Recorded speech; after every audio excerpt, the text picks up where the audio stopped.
Китап нәшрияты бүген куәтле һәм күренекле китап йорты.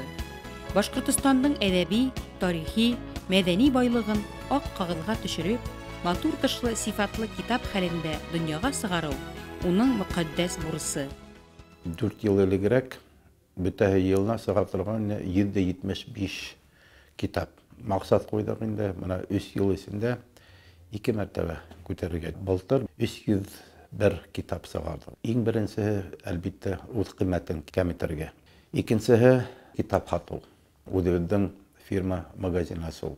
Октябрь проспектында, полиграф комбинаттың минахында үзебезнең фирма магазины һәм ул шулай ук безгә мөмкинлек бирә алган аксаһын ниндидер бер өлешен китап сыгаруга күчерү. Һәм өченчедән эш алып барабыз яңа бина буенча. Без полиграф комбинаттың бинаһында булгас, безгә мөмкинлек булыр инде ул китаптың сифатында, китаптың тышында дигәндә бит китаптың күбрәк сыгару буенча күп кенә ысуллар буласак һәм шуның белән файдаланырга безгә мөмкинлек булыр.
В 1964 году в издательстве, в Башкирском книжном издательстве вышла вот такая маленькая книга. Это моя первая книга «Дала Уфуктары». А в этом году у меня вышел второй том моего собрания сочинений. Вот такая дистанция. Иметь такое издательство для писателя – это большое счастье. В годы войны и разрухи Дауд Юлты и его товарищи зимой на подводах со станции Раевки доставили в Старитамак типографическое оборудование, купленное в Питере Заким Валиди. Вот так начиналось национальное книгопечатание в нашей республике. Меня бигрәктә шагыйрь кешегә бөтә язмышым ошо коллективтың эшмәкәрлегеннән торган кешегә был коллективтың байрамы бик кадерле һәм әһмиятле. Әгәр дә китап нәшрияты булмаһа, шагыйрь дә, язучы да, башкорт әдәбияты бүгенге кимәлдә дөнья кимәленә сыга алмасын дип уйлыйм мин. Бүгенге вакытта гына Башкортстан китап нәшриятында башкорт телендә һәм урыс телендә башкорт шигъриятының антологияһы сыгу гына ла нейтра.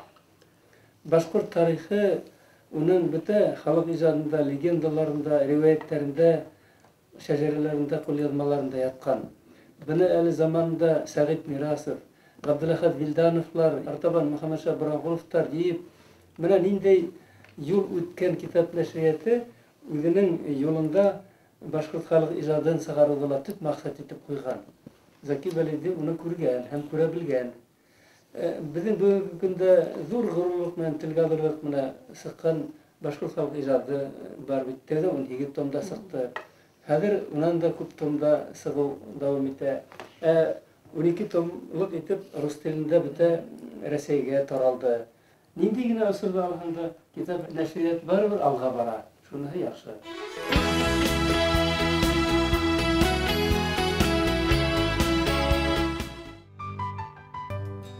Нәшрияттың шөһрәте һәм казанышы тиҫтәләрсә томдан торган башкорт халык ижады.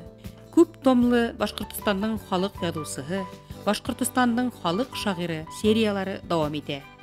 Китап нимә ул? Китап бер буынның рухын, күңел дөньяһын, кисерештәрен икенче буынга yetkерү бит инде. Язучылар үзләрен матди яктан ниндидер яклау тыялар. Китап нәшрияты уларга ниндидер халыктың баһаһы, безнең мәдәниятебез дөньяһында, безнең гомумән тарихыбызда был ниндидер якты бер утыра ул.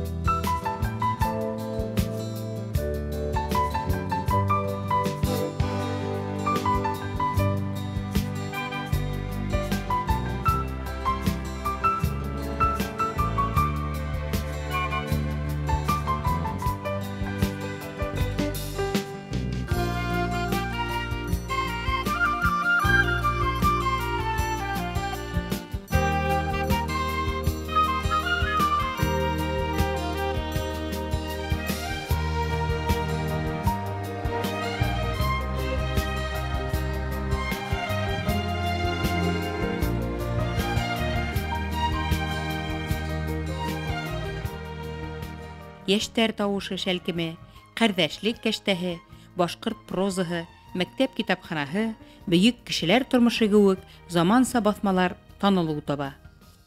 Яраткан эш ялгытмай дип әйтәләр бит.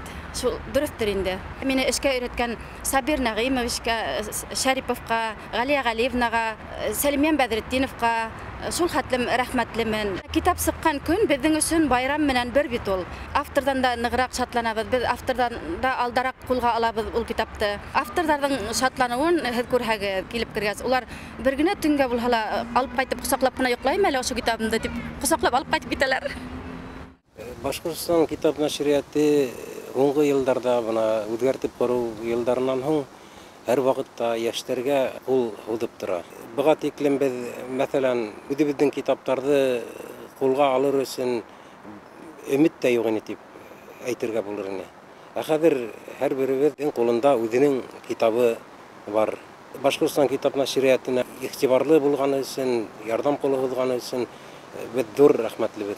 Ижад кешеләре белән эшләйм, аралашам. Улар бит күренекле язучылар, шагыйрьләр. Улар белән бергәләп фикерләшеп, аралашып, уларның китапларын сыгарабыз. Һәм ошо сыгарган китаптар аша без халыкты аң белемгә, гыйлемгә, матурлыкка өндәһәк, һәм менә үзем өчен инде тормышты төрле яклап өйрәнергә һәм артабанғы үсешемә бик зур фәһемдер алам.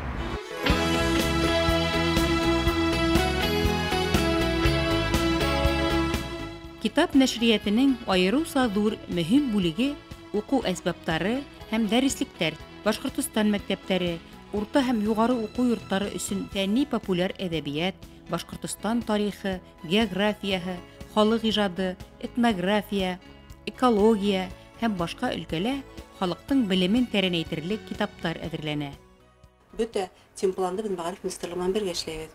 Улар тәкъдим итә, без уларны карайбыз, өстәйбез, яңартабыз. Мәсәлән, әлифбадан башлайбыз. Безнең әлифба, әлифбаның менә үзенең пропистәре була бит инде, матур язу өлгеләре. Уның уку китабы була, әлифбадан алып китә, шуннан менә әлифба буенча эш укытучы өчен кулланыла. Профессиональ белем бирүче учреждениялар студентлары өчен әле башкорт теле юк ине.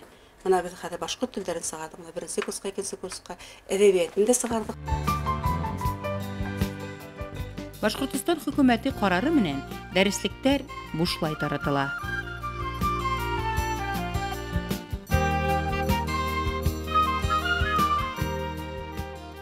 Мәктәп китапханаһы серия беренче ел элек кенә башланган. Беренче романист бит инде безнең Гайнан Хайри. Беренче роман язучы хатын-кыз Һәдия Дәүләтшина һәм халык язучысы Зәйнәп Биишева, уларның эшләрен сыгардык. Давыт Юлтай, Ярау Сәсәндәр, мәгърифәтчеләр, мәктәп китапханага хәзер былтырдан башлап русча сыга башланды.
Күренекле галимебез Исфәндияров Әнвәр Закировичтың китабын үзебезнең китап нәшриятының исәбенә сыгардык. Бу китапта «История сел и деревень Башкортостана». Икенче батма, беренче батмага аның 10 томда дөнья күргәне.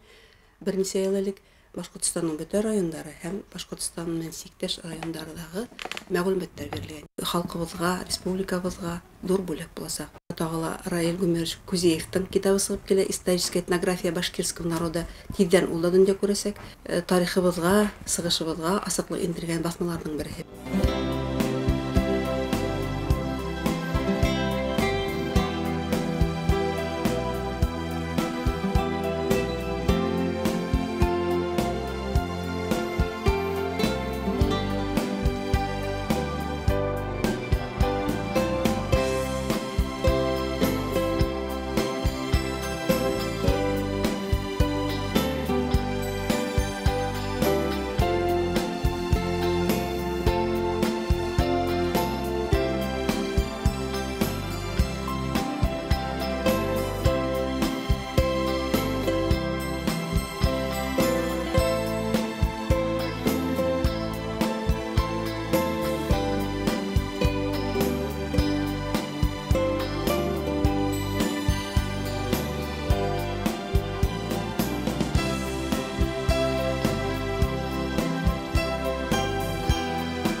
Эшкә килгәндә бер ниндәй тәҗрибәм юк. 22 яшьтә мин ушында килдем. Минем укытучыларым бик һәйбәт булды. Мин Шакир Насыров, мөхәррир вакытта, Салах Кулибай, Хасан Мухтар дигән язучы бар бит инде, Давыл алдыннан дигән повестьта яратылып укылайны.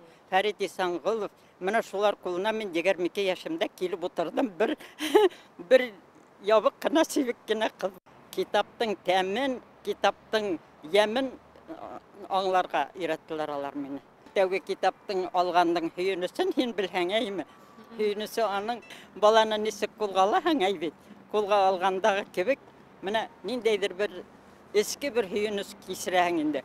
Аның тегәле краскаһыла кипмәгән, краска есләре һиңа ул шул тиклегемдә татлы, шул тиклегем тәмле. Эшемдә яратып эшләнем. Гомерем шунда үтте дигән үз бит инде. 43 ел гомерем заяга үтмәне дип уйлайм.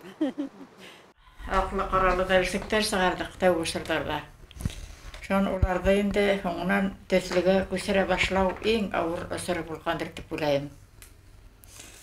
Анда безнең художникларда, полиграфистларда бик авырлык белән эш башланалар. Тәүге басмалы бер хәер яшел булып сыккан инде. Аны һәлак журналга язып онда иң тәүге редакторы Фәния апай Гыймалова ине. Фәния апай Гыймалова бул яшел хайырды кайдан алды икән дип яздылар. Анда полиграф комбинатта ретушерлар на глазок эшләйләр ине. Машиналар юк, бит инде компьютер юк, алар на глазок эшләйләр ине. Төсле дәреслектәрдә кулга алуыбыз үзе шатлык була торгайды. Хөкүмәт кеһенәне игътибар иттек дәреслектәрдән. Галия Ишбулатов, шунан Әхмәт агай Кутушевтар, шунан менә Мөхәддинов агай, Хабир Салаватович, Фәритов агайлар дәреслектәр менән үзләре галим, үзләре нәшерсе, шул тиклем менә шул нигә атмосферага килеп эләктек бит инде. Нәшрияттың 50 еллыгын үткәрдек 69 елда. Менә ошо агайлар белән бергә. Һәм мине иң гаҗәпләндергәне менә уларның шул байрамга бүтә гаилә агзалары белән киләләр ине. Хатта менә шундай йылы атмосфера, һәр береһе ниндәйдер мандолина уйнаһынмы, шунда шигырь һөйләһенме. Менә бу агайларның мин алардан шул тиклем күп нәмәгә өйрәндем. Артаганда һәм хәзер дә мин әле нидән Кала Советында һаманда тәрҗемәсе эшен алып барам әле ул. Менә шул уларның биргән тәҗрибәһе миңа бик тә тормышта ярап калды. Мөхәррирләү процессын үлеп ярата идем. Зур галим агайлар язып китерә бит инде методиканы. Мин шуларны төзәтеп утырам, үземдә теге аларның теге хатаһын табып, җитешсезлекләрен табып, үземдә шундай бер даже горурлык та туайын инде мин бер яңа гына мөхәррир, аларның хатаһын күреп төзәтеп утырам дип.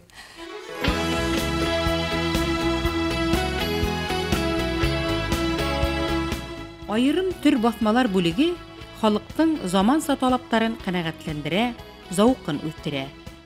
Безнең айрым төр басмалар бүлегендә әдәбият беренче юнәлештә сыгарыла. Оның тәүге әлбәттә календарьлар. Календарьлар өч төрле: йортма, мусулман һәм гаилә календарьлары. Улар бездә бик зур популярлыктан файдалана. Икенчесе фотоальбомдар. Һәм улар әлбәттә халкыбызның иң мәшһүр шәхесләренә арнала. Тагы бер юнәлеш ул музыкаль басмалар. Соңгы елларда хәтта компакт дисктар менән сыгара башланды.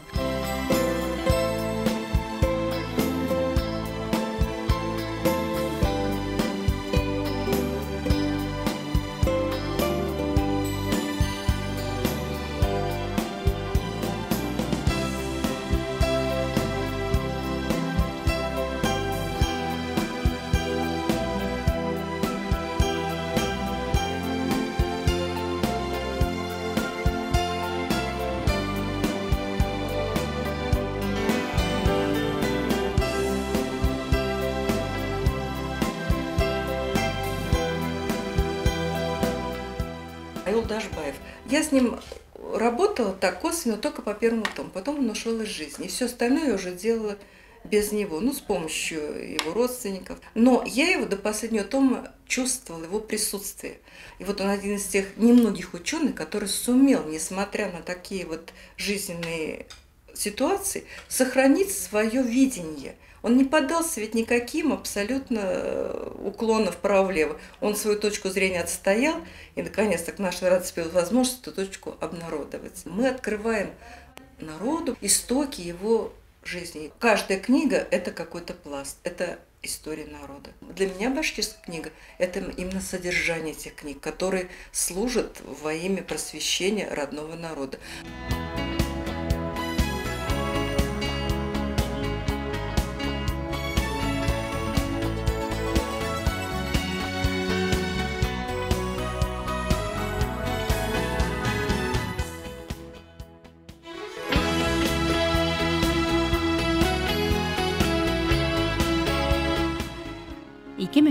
Елда Башкортостан Республикаһы президенты указы менән китап нәшриятенә Башкортостандың халык язучысы Зәйнәп Биишева исеме бирелә.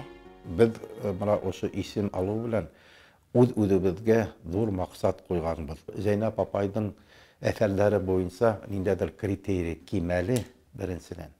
Темага буенча инде башкортлар торганда, башкорт тарихы буенча башкорт юллары һәм башкалар яшьләрне үстерүгә, күбрәк игътибар итәргә, нисен дигәндә Зәйнәп апай бит инде күп кенә көч алды менә яшь язучыларга игътибар итте, әсәй хамак аларды караны, үстерди дип әйтергә була бит инде. Күп кенә бүгенге танылган язучылар шул Зәйнәп апайның канаты астында үттеләр бит инде. Яшьләрһез әдәбият юк, әдәбиятсыз яшьләр юк. Яшьләр Башкортстанның киләсәге бит. Нинди яшьләрне тәрбияләү? Китапчыларның да, шәхесләрнең дә бурысы ул. Теге мәктәпләрнең генә түгел, безнең дә бурыс бит ул. Без нинди китап сыгарабыз? Без яшьләргә сыгарабыз. Авторларга баярап һәм художественно күзлек менән дә карап инде китапты сыгарга тырышабыз. Яңа рәссамнар күп, яшь рәссамнар, без аларны хайлап алабыз. Һәр рәссамның үзенең иҗади эшенә камасауламай, үзенчәлекле иттереп эшләтергә тырышабыз инде. Китап маркасы белән чыккан китапларыбыз кыткаларның бөтенесенә китә. Америкага да барып җитә, кайда гына бармый. Һәм безнең Башкортстаныбызның йөзен билгеләп баралар. Һәркем үз һөнәрен мактыйдыр инде ул мөгаен. Әмма менә безнең һөнәр, минемчә, чынлап та шул иҗади ягы белән, иҗтихатлы булуы белән кызыктырадыр кебек.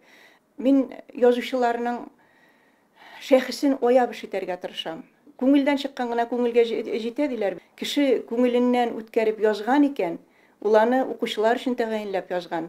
Һәм ул үз сүзләре өчен күпмедер җавап бирә булып чыга бит инде.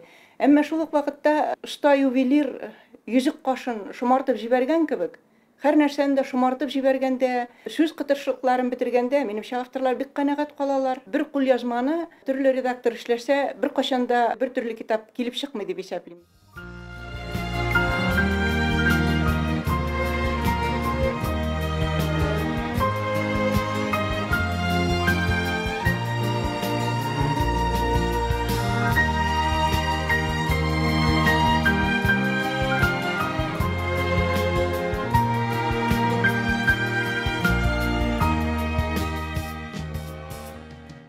Будучи государственным издательством, мы нацелены на воспитательную какую-то роль, вот что выполняло издательство. Поэтому какое-то низкопробное такое чтиво никак не должно в наших стенах публиковаться. Мы выпускаем литературу государственного заказа. Это все какие-то накладывает обязательства, и понятно, что придерживаемся каких-то критериев.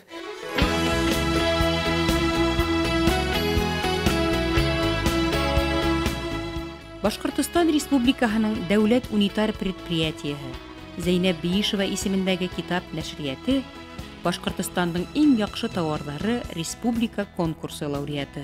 Полиграфия, мир прессы, реклама халыкара күргәзмәһенең дипломанты булды. 2003 елда Франкфурт халыкара китап ярминкәһендә катнашты. Башкортостанның үз ирке менән Рәсәйгә кушылуы уңаеннан дөнья күргән китаптар серияһы Мәскәүдәге журналист нәшер йорты дипломын яуланы.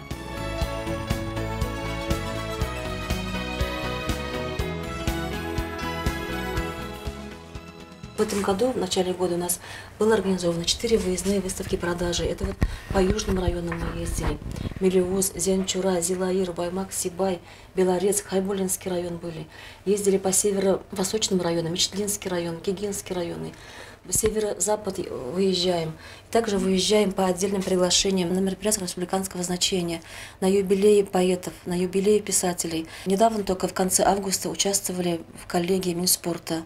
Ездили в Бурдянский район, местность Мурат Тугай. С удовольствием брали книги Башкира и Руденко, книги «100 самых красивых мест», книга «Шульгантаж», наши каталоги, туристические путеводители, словари. Конечно же, народ покупает, особенно детская литература, научная литература, фундаментальная литература, про Башкирию, про историю края. Башкирская кухня, то есть наша книга пользуется спросом. Это фундаментальные труды. Я желаю процветания нашему издательству, потому что это лучшее классическое издательство в республике. Наше издательство входит в первую сотню лучших издательств России.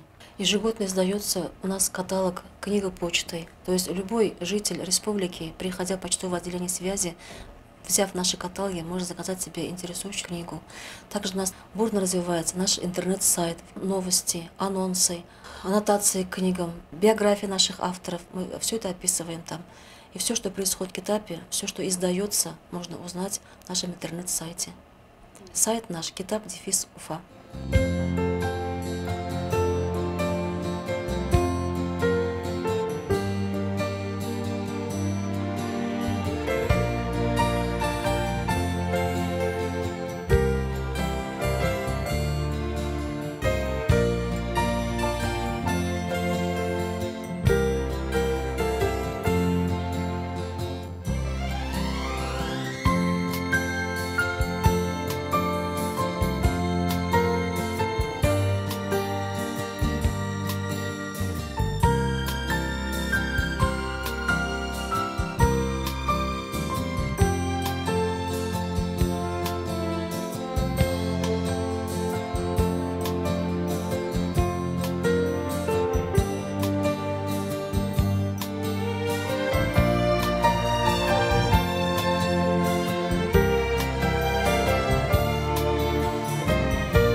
Нәшрияттың миңа нимә икәнен өс һүҙҙән аңлап була.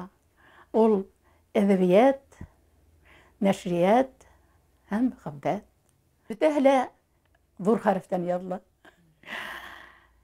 Бөтә эштең дә башында әҙәбиәт ғәлиәнептәренә табыныуға иткән һөйөү булмаһа, бер эштә алға бармай. Нәшриәт ул китапҡа һөйөү, авторҙы һанлап уны яратыу. Бөтөн тормошҡа матур ҡараған кешеләр бөтөн нәшриәттә эшләне. Нәшриәттәге мөхит башҡа матбуғат сараларындағы мөхиттән айырылып тора. Бик баҫалҡы кешеләр эшләне анда, бер төрлө ултыраҡ ҡына, эште уйлап ҡына, төплө уйлап ҡына эшләй торған кешеләр беҙҙең коллективта һаҡланып ҡала килдек. Нәшриәт сәскә атһын. Ветерандарға оҙон ғүмер, һаулыҡ. Нәшриәттә әлеге мәлдә эшләгән кешеләргә һау иҫән, көр күңел менән эшләргә яҙһын. Китапһыҙ йәшәү юҡ, китапһыҙ тормош булмай. Уҡыусы халыҡ, кеше үҙенең китабын ҡуйынына алып, күкрәгенә ҡыҫып, китапты уҡып йәшәр, китаптан айырылмаҫ уйлайым. Ә киләсәктә мин нәшриәтте айҙай балҡып ултырған ҙур бинала күргем килә. Унда уның полиграф комплекслы булһын, нәшер итеү комплекслы булһын. Килеп килгән йәш нәшерселәргә, йәш редакторҙарға эргәһендә хатта общежитиеһы булһын ине тип күҙаллана китерәм. Ни өсөн тигәндә шул тиклем ҙур 90 йыллыҡ юбилей була тороп, беҙҙең нәшриәтебеҙ ҡалабыҙҙың уртаһында, Башҡортостаныбыҙҙың йөрәгендә ялт итеп айҙай балҡып ултырырға тейеш. Китап йорто бит был, китап йорто. Книга — это удостоверение личности народа. Только тот народ, который имеет свою национальную книгу, книгу на своем родном языке, может пройти будущее. Алҡымынан зұлым алғанда ла китаплы йорт ҡотло юл табыр. Күпме янғындарда бергә янған, хаҡ янмышын бергә һаҡлап ҡалған. Башҡорт йорто, башҡорт китабы. Ҡара көндәрҙә лә изге китап, аҡ нур бөрккән халҡым йортона. Китабының бите йыртылғанда, милләттең дә бите йыртыла. 90 йыллыҡ ул ниндәйҙер бер рубеж. Беҙ аҡса торғанда, табыш торғанда уйламайбыҙ. Кеше торғанда уйлайбыҙ. Нисек кенә булһа ла, мына ошо дәүләт кимәлендә ҡалырға тейешбеҙ һәм дәүләткә хеҙмәт итергә тейешбеҙ. Китап дигән хазинаны электән белгән, ташҡа баҫылған сәсән һүҙен ололаған халҡыбыҙ. Халыҡ яҙыусыһы Зәйнәп Бейишеваның исемен йөрөткән китап нәшриәтенең баҫмалары Башҡортостандың аҡыл һәм рух ҡаҙнаһы булып быуаттарға ҡала. Донъяны яҡтыртҡан ҡояштан үрнәк алып, халҡыбыҙ күңелен ағартыусы, байытыусы, шифалаусы ул башҡорт китабы.